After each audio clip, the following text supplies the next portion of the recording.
마태복음 1장 17절에서 25절인데요. 21절 말씀 같이 읽읍시다. 그녀가 아들을 낳으리니 너는 그의 이름을 예수라 하라. 이는 그가 자기 백성을 그들의 죄들에서 구원할 것이기 때문이라. 예, 그래서 그의 이름을, 그분의 이름을 예수라 하라. 존댓말을 이제 넣고 맞고 이것도 결정을 지어야 되는데, 그의 이름을 예수라 하라 해야 될지, 그분의 이름을 예수라 하라 뭐 이렇게 해야 할지 이런 것도 좀 정해야 됩니다. 어쨌든 오늘 말씀은 21절 그리고 2, 3절에 이제 예수라라 했죠. 예수라라 이렇게 했는데 오늘 이 말씀을 중심으로 말씀을 전하겠습니다. 또 그녀가 한 아들 낳으리니 너는 그분의 이름을 예수라 부르라. 이는 그분이 그분의 백성을 그들 죄들에서 구원할 것이기 때문이라. 단어를 다 집어넣으면 이렇게 됩니다. 그의 이름을 예수라라. 아브라함의 아들인 다윗의 아들 예수 그리스도의 세대는 아브라함부터 예수님까지 14세대, 다윗부터 바빌론으로 끌려간 때까지 14세대, 바빌론으로 끌려간 때부터 그리스도까지 14세대. 지금 이렇게 기록이 되어 있습니다. 이 본문에. 그러니까 그리스도 예수님의 세대는 사실 한 세대입니다. 그리스도 예수님의 세대는 한 세대인데 이 본문에 나오는 이제 이거는 14세대씩 지금 그렇게 되어 있습니다. 2000년 전이나 지금이나 앞으로나 그리스도 예수를 믿고 구원받는 사람은 하나님에게서 태어난 아들로서 한 세대입니다. 많이들이 마태복음 1장에서 예수 그리스도의 족보, 예수 그리스도의 이거를 세대를 이제 족보, 오류, 계보 이렇게 함으로써 이 오류를 족보의 오류, 계보의 오류 이렇게 주장합니다. 이렇게 읽어보면 이게 예수 그리스도의 족보가 아니지 않느냐, 좀 틀리지 않냐. 여기는 빠진 사람들도 있고 아버지 아들로 이어지다가 몇 대를 뛰어넘는 경우도 있고 할아버지가 낳은 손자를 아들이라고 하는 장면도 있기 때문입니다. 그래서 족보가 좀 부정확하다 이런 분들이 있는데 14세대씩 3번에 걸쳐 나오기 때문에 14 곱하기 3에서 42대라고 했는데 세어보면 41명이다 이렇게 말하는 이들도 있습니다. 그래서 어쨌든 모순이다, 오류다 이 말이죠. 이 말을 하고 싶은 겁니다. 우리는 성경의 모순이나 오류를 잘 알지 못합니다. 이것은 그리스도의 세대의 책입니다. 아브라함에서부터 시작된 한 아들 한 씨에 관한 약속의 상속을 받은 자들을 기록한 겁니다. 약속의 상속, 아브라함부터 시작해서 약속의 상속, 그 약속의 씨, 그 씨를 상속받은 자들에 대한 기록이지, 그냥 혈통적 자손은 당연히 아닙니다. 아브라함은 태어날 한 씨에 대해서 약속을 받았습니다. 그 약속은 이삭이 아닌 그리스도에 관한 약속이었습니다. 아브라함에게 태어날 씨, 그건 이삭이 아니라 먼 훗날 태어난 그리스도에 관한 겁니다. 이삭도 동일한 아브라함이 받은 약속을 받았고 야곱도 그 약속을 받았어요. 이삭도 약속을 한 씨에 대한 약속을 받았다고. 그 약속은 야곱이 받았고 다음은 유다가 받았습니다. 마태복음 1장의 그리스도의 세대는 아브라함의 씨이신 그리스도에 관한 약속을 받은 이들에 대한 기록입니다. 약속을 받은 이들에 대한 기록이다. 여기서 빠진 사람들은 그 약속을 받지 못한 사람들입니다. 왜 빠졌냐 그러면 너무 행실이 개판이라서 꼭 그건 아니에요. 너무 악한 행실이라서 아니면 그건 아니고 약속의 상속자에서 그 약속을 받지 못한 자들 이렇게 그게 빠진 거죠. 약속을 받지 못한 사람들. 그 요람과 아달랴에게 태어난 요람이 요람입니다. 그 요람과 아달랴에게 태어난 아시아와 요아스, 아마시아는 이 약속을 받지 못했습니다. 요시아 아들 여호야김은 주의 말씀을 듣고 그것을 불로 태움으로써 약속의 씨에 관한 주의 말씀을 정면으로 거부했습니다. 이로써 이들 넷은 주 예수 그리스도의 세대에서 그 이름이 빠진 자들이 되었습니다. 하나님은 때가 찼을 때 자신의 아들을 자신의 독생자를 보내시고 한 여자 처녀에게서 나게 하셨습니다. 그분의 이름이 그리스도라는 예수입니다. 자, 본문 보겠습니다. 17절. 그리하여 아브라함부터 다윗까지의 모든 세대들이 14세대요. 그리고 다윗부터 바빌론으로 끌려간 때까지 14세대요. 그리고 바빌론으로부터 끌려간 때부터 그리스도까지 14세대이니라.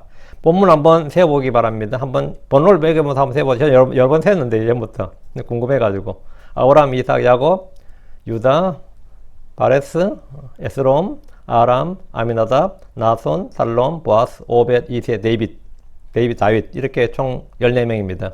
그렇죠? 14세대라 해서 14명이죠. 아브라함부터 다윗까지 모든 세대가 14입니다. 한 사람을 한 세대로 본 겁니다. 한 사람을 한 세대로 본 거예요. 요즘 가끔 질문을 보죠. 한 세대가 몇 년이냐, 30년이냐, 50년이냐, 100년이냐 막 묻는데, 그 성경에 그렇게 나와 있고, 한 사람을 한 세대로 보는 겁니다. 다윗부터 바빌론으로 포로로 끌려갈 때까지가 14세대입니다. 주목할 것은 다윗을 기준으로 하고 있다는 점입니다. 아브라함부터 다윗까지를 기준으로 14시고 다음 시작은 솔로몬부터 아니라 다윗부터입니다. 아브라함부터 다윗부터입니다. 다윗부터. 솔로몬부터 아니에요. 다윗부터예요. 일반적으로 우리가 뭔가 세문할 때 1부터 3까지, 4부터 6까지 이렇게 세죠, 당연히. 근데 가끔은 또 이렇게 셉니다. 1부터 3까지, 4부터 3까지 하면 3이죠. 4부터 6까지. 그러면 1부터 6까지 이래 되는 거죠. 그럼 3 플러스 3, 6인데, 마태는 그렇게 한 게 아니고, 기록은 아브라함부터 다윗까지 14세대. 다윗부터 바빌론 포로 끌려갈 때까지 14세대. 이랬으니까 28이 아니라 27이 되는 거죠. 얘는 1부터 3까지는 3이고, 3부터 5까지는 3이다. 이런 식입니다. 그럼 총 6이 되는 게 아니라 5가 되는 게 맞습니다. 자, 그럼 다음으로 다윗부터 세보면 어떻게 되죠? 다윗, 솔로몬, 르호보암, 아비야, 아사, 요사밧, 요람, 오시야, 요담, 아하스, 다음에 이스기야스, 므낫세, 아모스, 요시야 이렇게 되죠. 그럼 이것도 총 14세입니다. 이 역시 14세인데 아브라함부터 다윗까지 14세, 다윗부터 바빌론 포로로 잡혀갈 때까지 14세를 더하면 28이 아니라 단위 뭐죠? 27이 됩니다. 다윗이 중복되기 때문입니다. 바빌론으로 끌려갈 때 왕은 여고니아였습니다. 무기토에서 요시아가 죽은 후에 독립적인 유다 왕국은 사실상 끝이 났습니다. 독립적인 유다 왕국은 끝이 났어요. 요시아 아들 여호아하스는 왕이 된 지 석 달 만에 이집트로 끌려갔고 거기서 죽었습니다. 이집트의 파라오 느고는 요시아 아들 여호야김을 왕으로 세웠습니다. 이집트가 세운 거니까 뭐가 되는 거죠? 괴뢰 정권이죠. 괴뢰 정권을 세운 겁니다. 여호야김을 왕으로 세웠습니다. 이집트 왕이 세운 유다의 왕은 이집트의 전쟁 배상금을 물기 위해서 유다 백성들에게 엄청난 세금을 강요해야 했습니다. 그는 친이집트 정책을 펼 수밖에 없었습니다. 그때 바빌론의 느부갓네살이 유다로 들어오자 여호야김은 바빌론을 3년을 섬기다가 배반했습니다. 그러나 바빌론, 시리아, 모압, 암몬 족속의 부대가 연합해서 유다를 쳤습니다. 덕분에 여호야김은 망했고 그의 아들 여호야긴이 유대 8살에 왕이 올랐습니다. 그의 통치는 100일천하였습니다. 석 달 열흘 만에 이번에는 바빌론으로 잡혀가 버렸습니다. 바벨론 왕은 여호야긴의 삼촌, 숙부죠. 마따니아라 그래가지고 시드기야 같은 사람입니다. 마따니아, 시드기야를 왕으로 삼았습니다. 그가 유다의 마지막 왕입니다. 여태 왕조로 마지막 왕이에요. 성경본으로 바벨론으로 끌려간 때부터 예수님까지라고 하면 여고니아부터 세면 됩니다. 그러면 여고니아, 살라디엘, 스룹바벨, 아비웃, 다음에 엘리야김, 아소르, 사독, 아김, 엘리웃, 엘리아살, 마탄, 제이콥, 야곱, 다음에 요셉, 예수님. 이렇게 14명입니다. 이들은 모두 여고냐가 바벨론의 포로로 잡혀간 후의 세대들입니다. 스룹바벨 때 예루살렘으로 귀환해서 성전과 성벽을 재건했지만 왕국은 다시 세워지지 않았습니다. 한번 쓰러진 다윗의 장막을 다시 일으키는 일은 유대의 독립투사들이 할 일이 아닙니다. 대제사장을 비롯한 종교인들이 할 일도 아닙니다. 그 일을 하실 분은 주 예수 그리스도입니다. 언제나 이 독립은 말이죠. 독립운동가들이 한 일이 거의 없습니다. 어느 나라는. 지금 티벳이 중국부터 독립한다면 티벳 독립운동가들이 해야 될 것 같아요? 인도의 망명정부가 아주 힘을 써서 중국으로부터 티벳이 독립할 수 있느냐? 우리가 완전 말도 되지 않은 소리거든요. 그러면 이 구소련에서부터 지금 이제 러시아 옛날 구소련이었잖아요. 소련. 소련에서부터 독립된 국가들은 어떻게 독립한 것 같아요? 아무도 독립운동에서 독립한 거 없습니다. 물론 그들 가운데는 뭐 아예 그런 건 없죠. 사실 그런 건 없습니다. 한국도 마찬가지고요. 어느 나라도 다 마찬가지입니다. 예. 예, 한국이 만약 45년 독립 못했으면 60년 된 독립했을 겁니다, 스스로. 예. 일본이 답답해서 제발 독립 좀 하라 그럴 겁니다, 아마. 예. 지금 2차 세계대전이 끝나고 대부분 다 독립한 나라들이 그렇게 된 겁니다. 프랑스에서 성전국들로 독립한 나라 있죠. 그 성전국들은 왜 독립을 시켜줬겠어요? 귀찮아서 독립시키는 겁니다. 귀찮아서. 계속 지배하기가 제국주의 때는 좋았지만 그 다음에는 손해거든요. 지금도 몇몇 나라들, 식민지였던 나라들은 독립 안 하겠다고 투표하면 자꾸 부결되잖아. 독립 안 하겠다고 난리치는 거야. 독립 좀 했으면 싶은데. 그런 거죠, 지금은. 예. 근데 중국은 티벳이나 그 옆에 신장 지구는 있는데 그렇게 독립하겠다는데 지금 안 하고. 터키하고 저기 있는 그쪽에 있는 나라도 뭐야. 그쪽도 지금 독립하고 싶어 미치는데 안 되죠. 왜? 그때는 석유도 있고 이권이 있으니까 그런 거죠. 이권이 있으면 안 하죠. 어쨌든 유대가 독립하는 방법은 뭐냐 이거야. 하나님 독립투사들이 하는 거 아니에요. 하나님 하시는 거지. 종교인들이 하는 거 아닙니다. 멸망을 앞둔 유다 왕국을 향해서 대언자 이사야가 예언자 이사야가 말했습니다. 이사야 16장 5절에 왕자가 긍휼을 곱게 서리니 그가 다윗의 장막에서 진리 안에서 그 왕자에 앉아 심판의 공의를 구하고 신속히 의를 행하리라. 그가 누굽니까? 예수 그리스도입니다. 언제입니까? 그날에. 아모스 9장 11절에 그날에 내가 쓰러진 다윗의 장막을 일으켜 세우고 그곳에 무너지는 곳을 막으며 내가 그의 허물어진 것들을 일으켜 세우고 내가 그것을 옛날같이 건축하리라. 내가 그날에 내가 계속 내가 그날에가 언제? 주의 날입니다. 주님 재림하신 날이에요. 일하시는 분 누굽니까? 유대 통치자들도 아니고 백성들이 아니라 주님 자신입니다. 주께서 내가라고 말씀하셨습니다. 초림의 주 예수 그리스도께서는 다윗의 왕자를 이렇게 세우지 않으셨습니다. 그분을 따르는 제자들과 백성들이 모두 그것을 열망했고 유대인의 왕으로 유대 왕국을 세워주기를 간절히 소원했습니다. 그러나 주님은 내 왕국이 세상에 속하지 아니하리라. 그러나 지금은 내 왕국이 여기서 나지 아니하느니라. 내 왕국은 세상에 속하지 않는다. 하늘의 왕국은 세상에 속하지 않는다고요. 그러나 지금은 내 왕국이 하늘의 왕국은 여기서 나지 않는다. 하늘의 왕국도 여기서 나지 않고 하늘의 왕국도 여기서 나지 않는다. 그럼 언제입니까? 제자들은 부활한 예수님이 그 일을 이루실 줄 생각했습니다. 주님은 승천하시기 전에 제자들이 사도행전 1장 5절 그러나 너희는 이제부터 많은 날이 지나지 아니하여 성신으로 침례를 받으리라 했거든요. 너희 이제부터 많은 날이 지나지 않아요. 그래서 열흘 지난 후에 성령을 받았죠. 이때부터 주님 뭐라고 하셨습니까? 이때 주님 뭐라고 하셨느냐. 사도행전 1장 6절 7절 그러므로 그들이 함께 왔을 때 그분께 물어 말씀드리기를 주여 당신께서 그때 이스라엘의 그 왕국을 다윗의 왕국을 말이에요. 하늘의 왕국을 다시 회복시켜 주고자 하시나이까 이에 그분께서 그들에게 말씀하시기를 그때나 그 시기를 너희가 알 바 아니요 그것들은 아버지께서 자신의 권능 안에 두셨느니라 했습니다. 그때나 그 시기 너희가 알 바 아니다. 하늘의 왕국이 언제인지 너희가 알 바 아니다. 교회 시대 끝나면 대환란 끝나고 될 일이단 말이에요. 그것들은 아버지께서 자신의 권능 안에 두셨느니라. 그럼 언제냐? 주님의 재림 때죠. 지상 재림 때. 대환란이 끝난 후입니다. 그래서 지금 사도행전 15장 16절에 이 일 뒤에 내가 돌아오리니 다윗의 쓰러진 장막을 다시 건축하리라. 그리고 내가 그것에 허물어진 것을 다시 건축할 것이요 또 내가 그것을 세우리라. 이거 계속해서 내가 그러죠. 이 일 후에 내가 다시 건축하고 재건축입니다. 지금 이스라엘은 아무리 국력을 키워도 다윗의 장막을 다시 건축할 수가 없습니다. 그날에 주님께서 하실 일입니다. 18절입니다. 이제 예수 그리스도의 태어나심이 이러하니라. 그분의 어머니 마리아가 요셉과 정혼하였을 때 그들이 함께 하기 전에 그녀가 성신님으로 말미암아 성신님은 홀리 고스트예요. 홀리 스피릿이 아니고 저는 이 한국 성경에서 전부 다 이 고스트를 다 스피릿으로 똑같이 통일해버린 걸 이해를 못하겠어요. 단어 자체가 완전히 다른데 단어가 다른데 스피릿이 아니라 단어가 완전히 다른데 이건 또 이상하게 똑같이 하더라고요. 전에 그녀가 성신님으로 말미암아 아이를 뵌 것이 드러났더라. 그 성신이란 단어는 예전에 한국에서 썼던 단어입니다. 썼다가 갑자기 사라진 단어예요. 원래 있었던 단어예요. 예수님의 탄생의 구체적인 기록입니다. 이제 예수 그리스도의 태어나심이 이러하니라. 예수의 탄생은 역사적 사건의 기록이지 대부분의 신화나 전설에 나오는 인물들의 기록과 같이 상상이나 전설이나 꾸며낸 이야기의 산물이 아닙니다. 요즘은 세상에 예수님이 막달라 마리아와 결혼해서 애도 놓고 이 프랑스 같은 데 가보면 그런 거 있어요. 그런 책도 많이 나와 있습니다. 다빈치 코드 이전에 다빈치 코드는 사실은 거기 책에서 나왔는데 성배와 책 제목이 뭐더라 있는데 그 책에서 나온 건데 그 예수님께서 애를 8이나 낳아가지고 어쩌고 이런 이야기 있고 그래가 예수님 81세에 죽었다 이런 거. 근데 그때 또 그게 먹히더라고요. 아주 베스트셀러 됐습니다. 예수님의 그 탄생의 구체적인 기록인데 이제 예수의 태어나심은 예수의 탄생은 이러하니라. 이건 역사적 기록이지.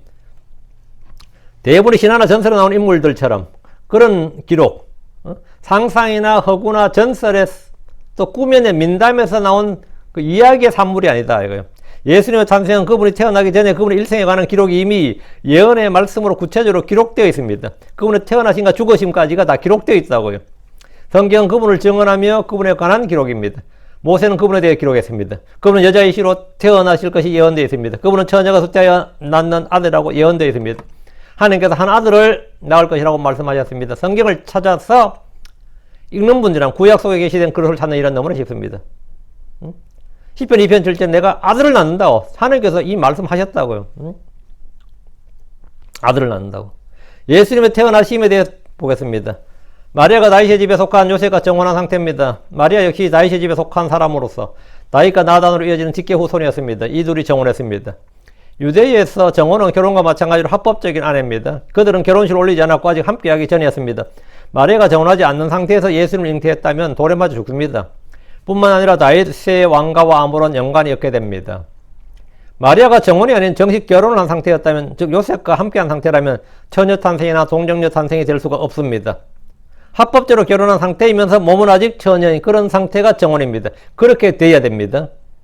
정혼이 아니라 지금 결혼한 상태라면 처녀가 잉태하여 그건 안 되는 거죠. 그건 말이 안 되는 거고. 예, 정혼 상태야지 처녀가 수태하여가 이게 말이 되는 거고, 또 정혼 상태여야지 뭐죠? 왕가의 왕위 계승이 되는 겁니다. 예. 합법적인 그 왕통이 된다, 왕통이 된다 이 말이죠. 합법적으로 결혼을 한 상태이면서도 몸은 아직 처녀인 그런 상태, 그런 게 절묘하죠. 그렇게 돼야 정혼입니다. 예수님의 어머니 마리아가 요셉과 정혼하였을 때 이 성령님으로 이제 우리 하면 성신으로 홀리 고스트 성신으로 말미암아 아이를 뵌 것이 드러났습니다. 예수님은 남자를 통해서가 아니라 성령님으로 잉태했다 이거예요. 하나님께서 육체 안에 나타나신 것이요 말씀이 육신이 되신 겁니다. 하나님께서 육체 안에 나타나신 거예요. 하나님께서 육체 안에 나타나신 겁니다. 말씀이 육신이 되신 겁니다. 그럼 내가 하나님이라고 하면 하나님 무슨 살과 뼈가 있느냐 그러면 할 말이 없는 거죠. 하나님 무슨 똥을 쌌냐 그러면 어떻게 돼요? 응? 그러면 할 말이 없는 거지. 그건 하나님이 아니지. 왜? 육신이 되셨다. 하나님께서 육신이 되셨다고 육체 안에 나타나셨다는 거지. 말씀이 육신이 되신 겁니다. 말씀이 육신이 되신 거예요. 그렇죠? 예. 이 성육신을 이해를 못하면 기독교는 모순의 종교가 되는 겁니다. 그럼 예수님 하나님이시라면 예 그럼 하나님께 기도하냐 이런 거 있잖아. 하나님께 그럼 하나님께서 왜 그러면 그렇게 고통을 받고 죽느냐 아니면 배고프냐 이런 거 하면 하나님으로서 고통을 받고 배고픈 게 아니고 사람이셨기 때문이죠. 이게 성육신이지. 이 성육신에 대한 온전한 이해가 필요합니다. 성육신에 대한 하나님께서 육체 안에 말씀이 육신이 되셨다. 하나님께서 육체 안에 천사의 본성을 취하지 않으시고 아브라함의 씨를 취하셨다. 천사의 본성을 취했다면 당연히 갈증도 없고 목마름도 없죠. 배고픔도 없고 지치는 것도 없고 천사의 본성을 취하다 명으로 오셨을 테니까. 근데 주님께서 아브라함의 씨를 취하셨다. 이거 뭐죠? 육신이 되셨다. 사람이 되셨다. 그러니까 배도 고플 것이고 뭐죠? 지치기도 하고 힘들기도 하고 슬퍼하기도 하고 다 있는 거죠. 인성을 다 갖고 있단 말이죠. 말씀이 육신이 되신 겁니다. 자, 처녀가 임신을 했다. 정혼한 상태에서 임신을 했다. 이것은 당시 유대사에서는 보통 큰 문제가 아닙니다. 율법에 따라 돌에 맞아 죽습니다. 요셉이 자신의 아이가 아니라고 말하고 데려오면 상관없지만 그렇지 않으면 여자와 복중의 아이가 죽습니다. 마리아가 아무리 결백을 주장하고 성령님으로 말미암아 잉태했다고 말해도 입증할 방법이 없습니다. 그럼 주님은 이 문제를 어떻게 해결해 주셨습니까? 마리아가 수태한 아이에 대해서 요셉에게 직접 알려주었습니다. 또한 엘리사벳에게 알려주었습니다. 마리아가 수태한 아이에 대해서 하나님께서 주의 천사를 보내가지고 알려주신 거예요. 성경에 미리 기록된 말씀을 듣고 믿음으로 받을 수 있는 사람들에게 경건의 신비를 미리 말씀해 주신 겁니다. 요셉은 정혼녀 마리아로 인해 예언자들이 성경에 미리 기록한 아브라함의 씨, 다윗의 씨이신 분이 이 땅에 육신을 입고 오신다는 사실을 알 수 있었습니다. 창세기 3장 15절의 복음을 유대 땅에서 가장 먼저 듣게 된 겁니다. 그래서 로마서 1장 2절 3절에 이 복음은 그분께서 자신의 예언자를 통해 거룩한 성경 기록들에 미리 약속하신 것으로 자신의 아들 예수 그리스도의 우리 주에 관한 것이라. 그분께서는 육체로는 다윗의 씨에서 나셨고 이 복음은 언제 기록됐다는 거예요? 언제 말씀이 된 거죠? 언제 기록된 거예요? 그분께서 자신의 예언자를 통하여 거룩한 성경 기록들에 이 거룩한 성경 기록들이 뭔데요? 예, 구약 성경이에요.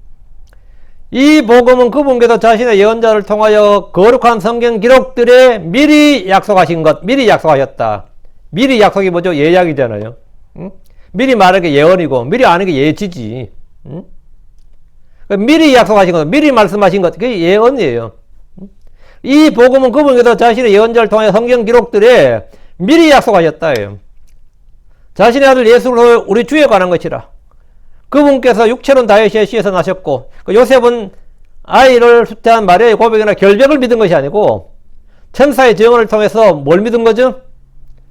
성경의 기록들, 미리 약속한 성경 기록들에 미리 약속한 그 기록된 말씀을 믿은 겁니다. 그게 믿음이에요. 그 계기는 뭐 여러 가지가 있겠지만 믿을 수 있는 여러 요건, 상황은 주어졌지만 결국 그 믿음은 뭘 믿느냐 하려면 난 천사의 말을 믿어요. 난 천사를 믿습니다. 그게 아닙니다. 난 마리아의 결백을 믿어요. 마리아의 말을 믿습니다. 그게 아니에요. 마리아를 통해서 뭐 이러고 저러고 들었죠. 천사를 통해서 뭘 들었어. 그리하여 뭐를 믿느냐? 미리 기록된 성경 말씀을 믿는 거예요. 성경 기록들에 미리 약속하신 걸 믿었다 이거예요. 요셉은 자기 조상 다윗이 준 약속의 말씀, 거룩한 그 성경 기록들에 미리 거룩한 기록들이죠. 우리는 성경에 있는데 Holy Scripture, 거룩한 기록들에 미리 약속하신 것, 그 주의 말씀을 믿었다 이거예요. 그게 믿음이에요. 그게 말씀에서 나는 믿음이. 이게 그리스도의 믿음입니다.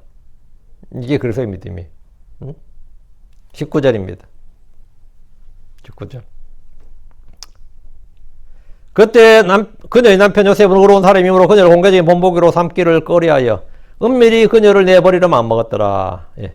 그때의 이 말은 마리아가 수태한 것이 드러났을 때의 이 말입니다. 아직 천사의 계시는 안 받았고요. 마리아가 수태한 것이 드러났을 때에 마리아는 천사 가브리엘을 통해서 수태 고지를 받고 난 후에 곧바로 정혼자 요셉에게 알린 것이 아니라 서둘러 사가랴의 집에 들어가서 엘리사벳에게 문안했습니다. 누가복음 1장 39절 40절 보면 그리고 그 무렵에 마리아가 일어나 유다의 한 도시에 있는 상간지로 급히 갔더라. 그리고 사가랴의 집에 들어가 엘리사벳에게 문안하더라. 이유가 있었죠. 천사 가브리엘이 마리아에게 뭐였어요? 예, 엘리사벳 이야기를 해줬잖아요. 그가 늙어서 아이를 못 낳는데 지금 임신했다고. 엘리사벳 이야기를 해줬기 때문에 엘리사벳에게 먼저 달려간 거였어요. 마리아는 당연한 거였죠. 당시 엘리사벳은 아이를 낳지 못한 여자였고 노인이었는데 침례자 요한을 잉태하고 있었습니다. 천사 가브리엘은 마리아에게 수태고지를 하면서 이 처녀가 수태하는 일이, 처녀가 수태해서 아이를 낳는 일이 불가능한 일이 아니다. 물론 이 세상에 없는 일이긴 한데 한 새로운 일이죠. 근데 하나님께는 불가능한 일이 아니다. 이걸 이야기하면서 그 예가 있어야 될 거 아니에요. 전례가. 엘리사벳을 예로 들어준 겁니다. 엘리사벳을 예로 들어주면서 누가복음 1장 36절 37절에 또 보라 내 사촌 엘리사벳 그녀도 늙은 나이에 아들 수태하였느니라. 불임이라 불리던 그녀에게 이 달이 6째 달이 되었느니라. 이는 하나님께는 불가능한 것이 없기 때문이라. 이는 하나님께는 이는 for nothing is impossible to God. 이렇게. 이는 하나님께는 불가능이었기 때문이라 했던. 하나님께서는 불임에 늙은 노인에게 아이를 수태하게 하는 일이나 처녀에게 한 아들을 수태하게 하는 일이나 불가능도 아니고 어려운 일도 아니라는 겁니다. 어려운 일도 아니고 불가능한 일도 아니고 하나님께는 그렇다고. 주님께는 어려운 일도 없고 불가능한 일도 없습니다. 주께는 너무 어려운 일이 없대요. 그 창세기 18장 14절에 주에게 너무 어려운 일이 있느냐 생명의 때를 따라 내가 정한 때에 내게 돌아오리니 사라에게 한 아들이 있으리라. 주에게 너무 어려운 일이 있느냐. 이미 90세에 살아도 아이를 낳은 적이 있습니다. 그 일은 주께 너무 어려운 일이 아니었습니다. 그래서 예레미야 32장 21절에 보라 나는 주요 모든 육체의 하나님이니라. 내게 너무 어려운 일이 있느냐. 나는 주요 모든 육체의 하나님이니라. 내게 너무 어려운 일이 있느냐. 없다 이 말이죠. 엘리사벳은 마리아가 오자마자 그녀의 복중 잉태한 아이가 누구인지 알고 기뻐하며 노래했습니다. 마리아가 기 자신의 몸에 성령을 통해 아이를 주인 하나님을 찬양했습니다. 이분은 성도의 영적 교제의 중요성을 잘 보여주는 대목입니다. 마리아는 엘리사벳을 통해서 힘을 얻었습니다. 마리아는 자신의 몸에 일어난 일을 성경적으로 정확히 알고 이해했습니다. 그리고 믿었습니다. 그래서 누가복음 1장 55절에 이것은 곧 그분께서 우리 조상들과 아브라함과 그의 씨에게 영원히 말씀하신 대로니라. 이렇게 우리 조상 아브라함과 그의 씨에게 영원히 말씀하신 대로니라. 그 내게 일어난 일이 이거 뭐죠? 말씀대로다 이거. 하나님께서 하신 일이고 하나님의 말씀 기록된 말씀대로 일어나는 것이다. 그게 믿음이에요. 어떤 사건이나 일을 성경을 통해 볼 수 있고 확신할 수 있다면 그보다 더 좋은 일이 없습니다. 이것은 감정적 확신이나 자기 확신이나 외적 증거로 인한 확신이 아니라 성경적 확신입니다. 이 biblical faith, 성경적 믿음, biblical confidence, 이 성경적 확신이라고. 마리아는 거기서 석 달쯤 거하다가 자기 집으로 돌아갔습니다. 요셉은 그때쯤 마리아의 몸을 보고 임신한 사실을 확실히 알았습니다. 당연한 거죠. 다시 19절. 그때 그녀의 남편 요셉은 의로운 사람이므로 그녀를 공개적인 본보기로 삼길 꺼려하여 은밀히 그녀를 내버리려 마음먹었더라. 성경은 요셉에 대해 말하고 있습니다. 첫째, 그녀의 남편 요셉은 어떤 사람? 의로운 사람이었다. 의롭다는 게 뭡니까? 의롭다는 게 뭐예요? 하나님의 말씀을 믿는 사람이다 이 말입니다. 그녀의 남편 요셉은 의로운 사람이었더라면 요셉은 너무너무 진짜 그런 거 있잖아요. 젠틀하고 뭐하고 막 그런 의미가 아니고, 그녀의 남편 요셉은 의로운 사람이었더라. 성경에서 뭐 욥은 의로운 사람이었더라 이럴 때, 뭐 다윗은 의로운 사람이더라면 다시 엄청난 뭐 고매한 인격의 소유자고 막 빛이 번쩍번쩍 나는 사람이고 얼굴만 보면 그냥 저 사람은 막 이런 그런 이야기가 아니고, 성경에서 어떤 사람이다 그는 의로운 사람이었더라 이러면 그게 무슨 뜻이에요? 예, 하나님의 말씀을 믿는 사람이었더라 이 말이에요. 하나님을 믿는 사람, 하나님의 말씀을 믿는 사람이 의로운 사람이에요. 여러분 의로운 사람이에요? 아니면 영 아니야?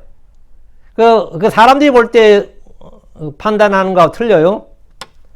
사람들이 의로운 사람 할 때는 막 희생하는 사람이라 이게 좀 의로운 사람이지. 그게 의인이잖아요. 뭐 하얀병든자 죽어도 어때요? 의인 열사 그러잖아요. 누굴 구하다가 물에 빠진 애를 구하다가 뭐 자기가 죽었다. 그것도 뭐 의로운 의사자라고 그러죠. 의로운 죽음이고, 철로에서 누구를 애를 밀어내고 자기가 발이 부상으로 잘렸다 이런 분도 봤거든. 영무원. 그것도 훌륭한 거죠. 희생적인 거잖아요. 그럼 우리 다 의롭다 그러잖아요. 의롭다. 의로운. 이런 것도 있고.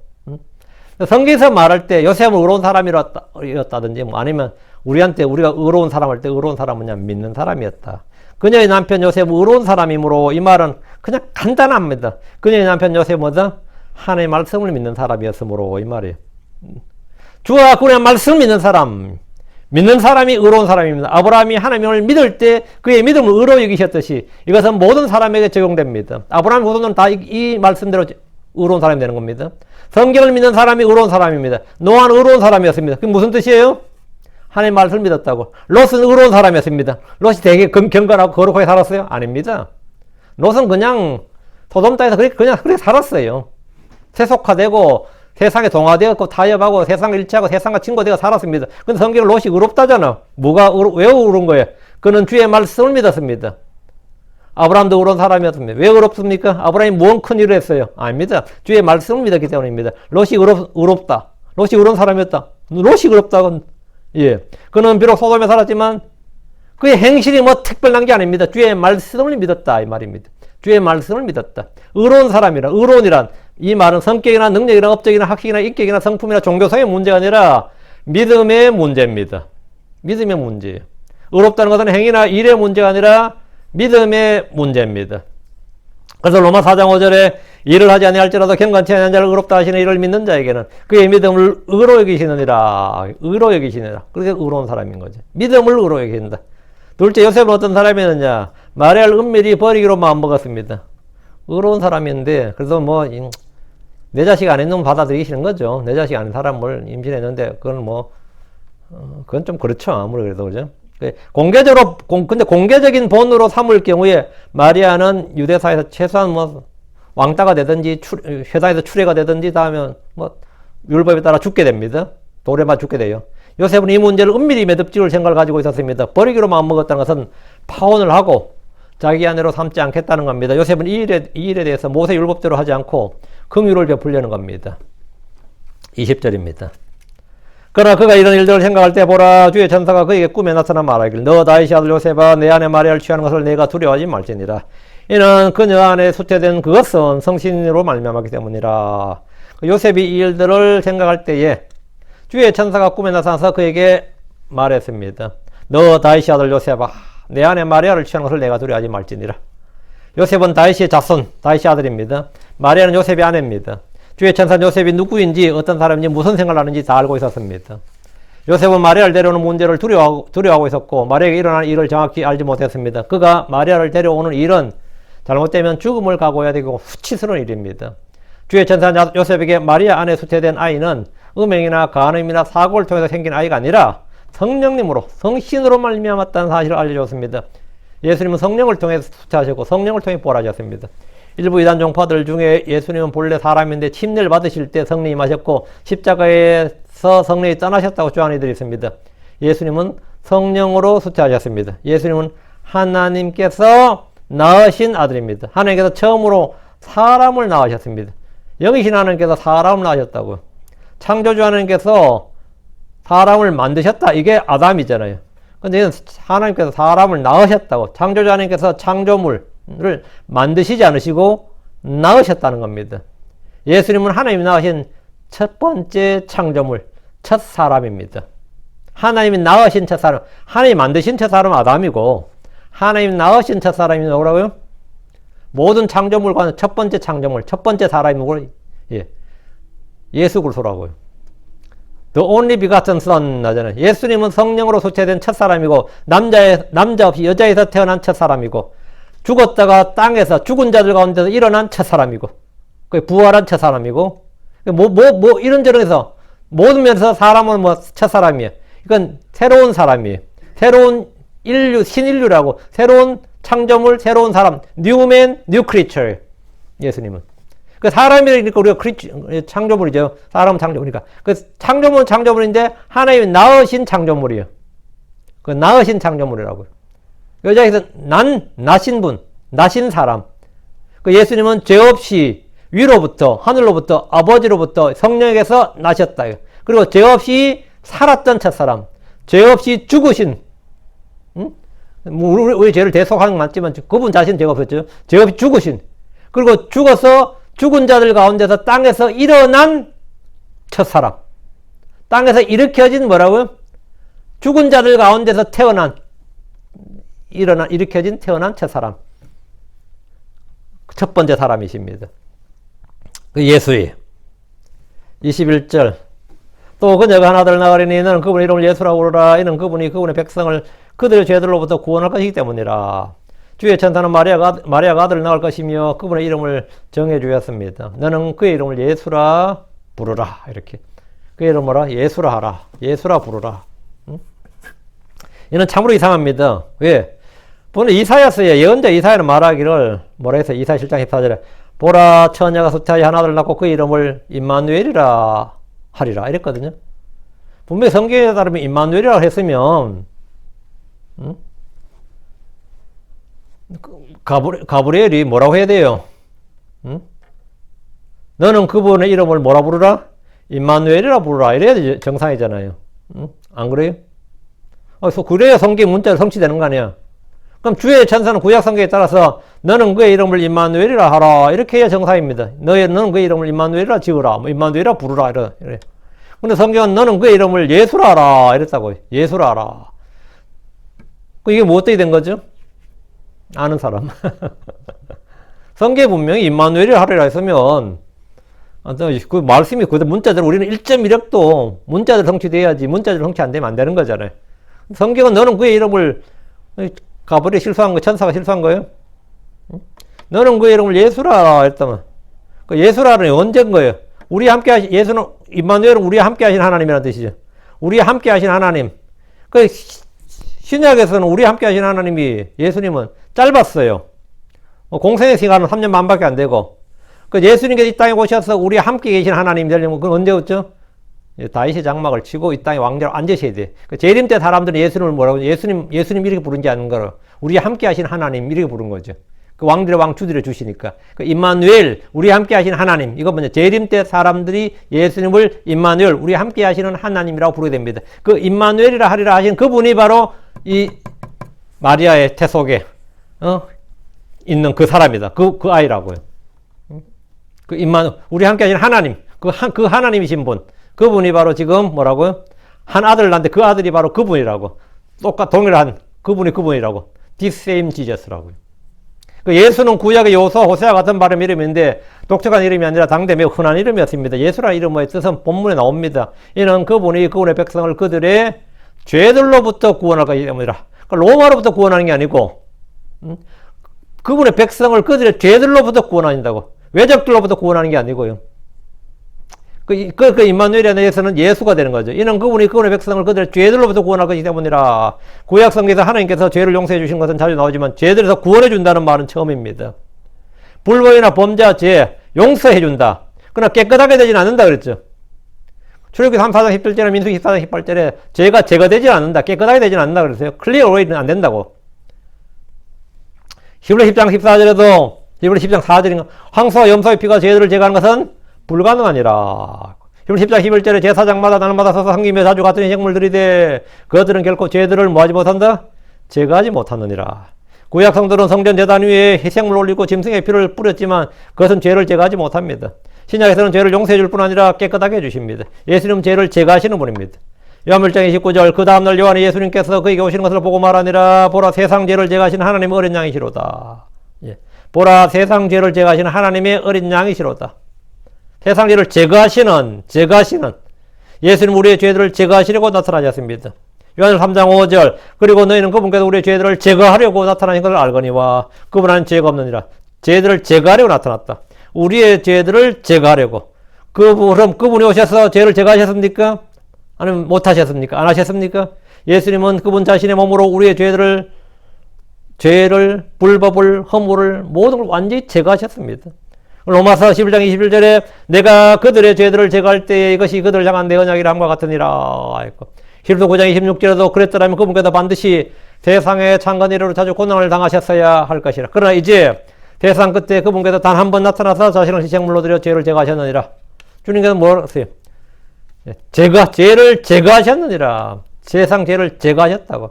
예수님은 자신의 피로 우리의 모든 죄, 낱낱의 죄를 완전히 깨끗하게 하시고 씻으셨습니다. 지금 주의 천사는 예수님의 사역이 무엇인지 마리아의 몸에서 태어날 한 아이, 이 태어날 한 아이가 우리 함께 계신 하나님이시고 그의 이름을 예수라 부르고 뭐라고요? 예, 이분이 누군지를 말해주는 거예요. 이분 누구라고요? 임마누엘이라고. 우리 함께 계신 하나님이고 앞으로 또 우리 영원히 함께 계실 분이에요. 우리 함께 계신 하나님. 예수님 지금도 우리 함께 계시지만 진짜 이 땅에 내려오시면 영원히 우리 함께 계시죠. 그 주의 천사는 태어나실 예수님이 그 태어날 하나의 그 예수님 태어날 그분이 임마누엘이시고 그 우리 함께 계신 하나님이시고 그걸 본체를 말해주는 겁니다. 그리고 예수님 사역이 뭐냐? 그분의 백성을 그들의 죄들에서 구원한다. 그래서 이는 그분이 그분의 백성을 그들의 죄들로부터 구원할 것이기 때문이라. 그래서 예수라고 이름을 지으라는 거예요. 유대인들을 로마의 압제로부터 구원한 것이 아니라 그들의 죄들에서 구원입니다. 그들의 죄들에서 구원. 몸의 구원이 아니라 혼의 구원입니다. 정치적 해방이 아니라 죄와 불법과 사망과 마귀의 건세로부터의 해방입니다. 마태복음 주님의 사역 중 유대인에 관련된 부분을 기록하고 있습니다. 그래서 자기 백성이라고 합니다. 그러나 그분은 자기 백성, 그분의 백성, 그분이 말한 이 자기 백성은 그분을 영접하지 않았습니다. 22절 이제 이 모든 일이 일어난 것은 주께서 예언자를 통해 말씀하신 것을 성취하려 하심이라. 말씀하시기를 주의 천사는 요셉에게 이 모든 일이 일어난 원인과 이유와 목적이 주에 관하여 예언자를 통해 말씀하신 것을 뭐라? 성취하려 하심이니라. 요셉이 자기 아내 마리아를 데려온 것을 두려워할 필요가 없는 이유입니다. 천사가 전한 것은 주에 관하여 예언자를 통해 하신 말씀입니다. 믿음의 대상은 표적이 아니라 언제나 기록된 말씀입니다. 그리스도라는 예수님께서 예언자를 통해 말씀하신 분께서 그 말씀을 성취하기 위해서 직접 오셨습니다. 우린 주의 천사가 요셉에게 표적이나 체험이 아닌 말씀을 증언하고 있음을 볼 수 있습니다. 복음 증거와 선포는 언제나 말씀 선포입니다. 예수님 역시 기록되었으되라며 말씀을 선포하셨고 말씀을 통해 자신을 증언하셨습니다. 사도들 역시 그렇습니다. 주님의 출생과 사역과 죽으심과 부활과 성천과 다시 오심, 심판 등 모든 것은 주께서 말씀하신 것을 성취하려 하시는 겁니다. 예수 그리스도는 말씀의 성취자, 율법의 성취자, 예언의 성취자, 약속의 성취자, 성취자십니다. 한번 성취자다. 23절. 보라 처녀가 아이를 비어 하나둘 낳을 것이요 또 그들이 그의 이름을 임마누엘이라 부르리라. 이것을 해석하면 우리와 함께 계시는 하나님이시라. 주의 천사가 인용한 구약성경 구절은 예언자 이사야가 말한 이것입니다. 이사야 7장 14절 그로 주께서 친히 한 표적을 내게 주시리라. 보라 처녀가 숫자에 하나둘 낳고 그 이름을 임마누엘이라 하리라. 이거예요. 처녀 마리아가 숫자한 것은 이상한 일이 아닙니다. 마리아가 숫자한 아이는 성경기록 예언의 성취입니다. 마리아의 태에 있는 한 아이는 우리와 함께 하시는 하나님이십니다. 그분의 이름 예수는 여호와, 예할 때 예는 여호와, 지저스, SUS, 그거는 구원자, 세이비어입니다. 그 여호와는 구원자시다 이 말이죠. 말씀 육신이 되어 우리 가운데 거하심으로 그분은 임마누엘이라 불립니다. 임마누엘이라 불리십니다. 그리고 우리가 이사야 9장처럼 한 아이가 태어났어 그렇죠. 그 한 아이가 태어나서 뭐라 부른다고? 예, 영존한 아버지라 불리리라. 여호와께서 구원하신다 이 말이에요. 그래서 한 아이가 태어나, 이 아이가 누구냐? 아버지의 독생하시는 분의 영광입니다. 아버지 품속에 계신 독생자였습니다. 아버지의 하나이신 분, 아버지의 동등하신 분, 나와 내 아버지는 하나이니라 했습니다. 아버지의 이름으로 오신 분입니다. 아버지 이름을 나타내신 분입니다. 아버지 이름을 밝히 드러내셨습니다. 그래서 주님은 나를 본 자는 아버지를 보았느니라. 왜? 예수 그리스도는 하나님의 인격의 정확한 형상이고 영광의 광채이십니다. 그래서 예수님은 하나님의 형상이시고 그분의 영광을 드러내셨습니다. 그것이 뭐냐? 그게 임마누엘입니다. 24절입니다. 그때 요셉이 잠에서 일어나 주의 천사가 그에게 지시했던 대로 행하였고 그의 아내를 취하였더라. 요셉은 잠에서 깨어나서 주의 천사로부터 잠잘 때 꿈에서 주의 천사로부터 충분히 성경을 했습니다. 지금 돌아가는 사정에 대해서 알게 되었고 마리아는 그녀가 임신한 아이가 누구인지도 알게 되었습니다. 그렇죠? 요셉이 잠에서 깨어 일어나 즉각 지시한 대로 행했습니다. 이것이 믿음의 순종입니다. 전적인 순종, 즉각적인 순종. 순종이라는 것은 뭐냐? 항상 즉각적이 됩니다. 요셉은 사가랴처럼 이를 어찌알리까 이렇게 말하지 않았습니다. 요셉은 주의 천사가 전해준 말씀을 믿지 못하거나 의심하지 않았습니다. 왜? 그는 의로운 사람이었습니다. 의로운 사람이었다. 이 말은 뭐냐? 예. 믿는 사람이었다. 주의 말씀을 믿는 사람이었다. 요셉은 의로운 사람이었다. 그는 믿는 사람이었다. 믿음의 사람이었다. 이 말입니다. 25절입니다. 그리고 그녀가 그녀의 맏아들을 낳을 때까지 그녀를 알지 아니하였더라. 그리고 그녀가 그녀의 맏아들을 낳으니 그녀를 알지. 그리고 그가 그분의 이름을 예수라 불렀더라. 그가 그의 이름을 예수라 불렀더라. 맏아들, 예, 첫아들이죠. 요셉은 아내 마리아를 데려와서 예수님을 낳을 때까지 그녀를 알지 않았습니다. 동침하지 않았다 이 말입니다. 마리아의 동정은 예수님이 태어날 때까지였습니다. 마리아의 처녀상 동정은 예수님이 언제까지 태어날 때까지, 맏아들을 낳을 때까지 알지 않았다고요. 맏아들을 낳은 후부터는, 그때부터 요셉과 마리아가 동침해서 아이들 낳았죠. 그 예수님 형제들입니다. 배다른 형제, 배가 다르지 않구나. 씨가 다른 형제구나. 배다른 형제가 아니라, 이복 형제가 아니라, 복은 같아요. 복자가 배복자입니다. 예. 배는 같아요. 예. 같은 배에서 한 배에서 난 아이인데, 예수님하고 이제 요셉과 유다는 다르죠, 당연히. 야고보도 마찬가지고. 성경 표현에 주목하셔야 됩니다. 누구의 맏아들입니까? 이제 중요한 말인데, 이게. 그리고 그녀의 뭐라고? 그녀가 그녀의 맏아들, 요거. her firstborn. 그녀의 맏아들입니다. 그녀의 맏아들이에요. 이 성경 한단 한다가 굉장히 중요합니다. 그녀의 맏아들이에요. 예. 누구의 맏아들이냐? 그녀의 맏아들. 이렇게. 요셉의 맏아들, 그의 맏아들 아닙니다. 그들의 맏아들 아니에요?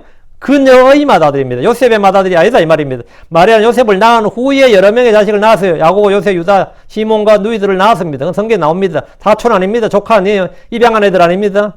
마리아가 낳은 요셉의 아이들입니다. 요셉은 직업은 목수였습니다. 목수의 아들을 낳은 말이죠. 그게 목수죠. 예수님의 직업도 역시 목수였습니다. 예수님도 목수였어요. 마가복음 6장 3절에 이 사람은 마리아 아들이요 야고보와 요셉, 유다와 시몬의 형이 목수가 아니냐 이런 거니까 직업이 딱 나오죠. 이 사람은 목수가 아니냐 이렇게. 공생애 전까지 주님은 요셉과 더불어 가업인 목수로 일하셨습니다. 요셉은 마리아가 맏아들을 낳자 그의 이름을 예수라고 했습니다. 여기서 요셉이 언제쯤 죽었으려나 그런 거는 우리의 관심 사항이 아니고요. 예. 근데 이 이름은 예수라 불렀는데 이 이름은 천사들보다 뛰어난 이름입니다. 모든 이름 위에 있는 이름입니다. 예수라는 이름에 대해서 이제 우리가 공부를 좀 해야 됩니다. 예수라는 이름에 대해서. 여기에 대해서는 다음 시간에 하겠습니다. 예수라는 이름에 대해서는 다음 시간에 계속 하고, 오늘 그의 이름을 예수라 하라. 그의 이름을 예수라 하라까지 했습니다. 예. 예. 기도하겠습니다. 위대하고 거룩한 주 하나님 감사합니다. 하나님께서 은혜 주셔서 주의 말씀을 선보였습니다.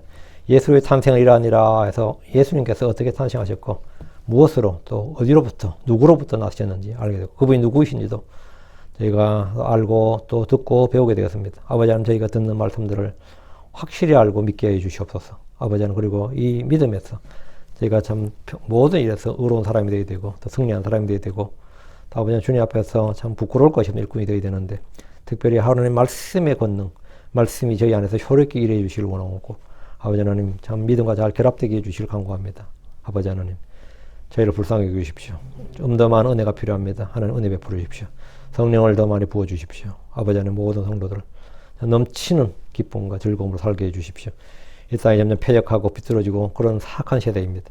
저희가 이런 때에 하나님의 말씀에 반응하고 하나님의 말씀에 집착하고 하나님의 말씀에 굳게 붙들린 말씀 붙드는 그래서 말씀 내 안에 풍성히 거하게 하는 그래서 이 말씀으로 살아가는 성도들 되도록 해주십시오. 감사드립니다. 주의 성기도합니다. 아멘. 아멘.